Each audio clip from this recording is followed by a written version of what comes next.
One expert says foreign disinformation is now so pervasive, it is sowing distrust in Canada's democratic institutions, including the federal government and the media. A University of Calgary analysis finds that millions of tweets and retweets about the war in Ukraine can be traced back to Russia and China. Assistant Professor Jean-Christophe Bouche found evidence that pro-Russian tweets by U.S. influencers are also being retweeted by accounts associated with the Russian state. Professor Bouche joins us now. Welcome to Forum Daily, sir. Good evening.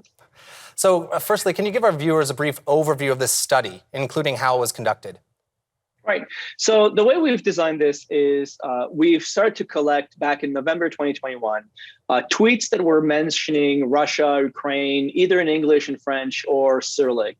And in essence, just trying to understand better how tensions on the Ukrainian borders might create opportunities for Russia to spill into info operations.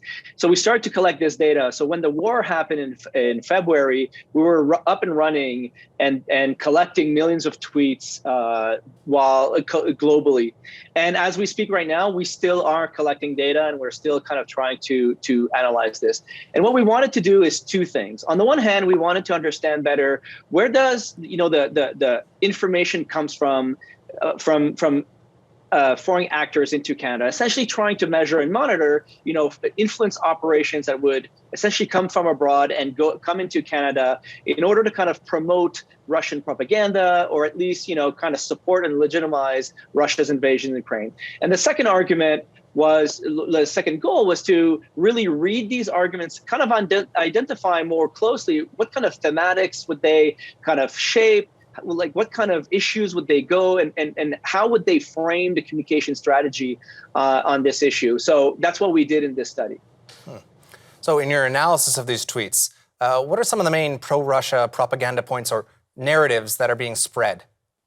Right. So what we find essentially what we do is we use machine learning and text analysis to kind of just read all of these tweets, right? So we're not going to do it ourselves. Okay. And essentially what the models are doing is finding, clusters and finding trends in the data, which we then analyze through analysts that are looking at what the computer outputs comes out.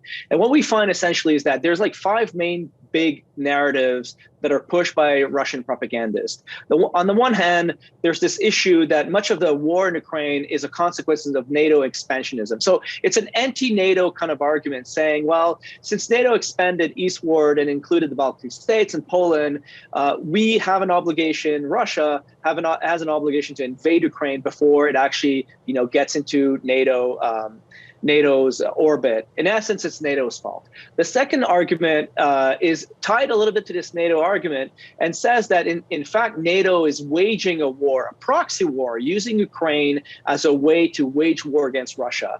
And so Russia had to kind of declaw Ukraine before it became a problem. So essentially, blaming again NATO for the invasion. The third and I'd say those two main arguments, those two main thematics are the most prevalent. That's what gets traction. That's what gets people in Canada to retweet. That's what convinces most people.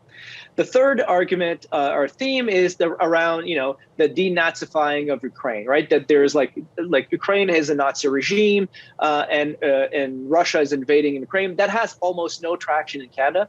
And then there's we find really two minor narratives that talks about mistrust of institution, essentially blaming capitalism and blaming the World Health Forum the World Economic Forum of sponsoring this war, and again criticizing the Trudeau government for supporting Ukraine. And we see this kind of a narrative more on the left side. So people on the far left or what we can find on the far left kind of have this kind of argument. And so that's what shapes. That's very interesting, and just a quick 30 seconds, but how do you see this all impacting Canadian society and public trust?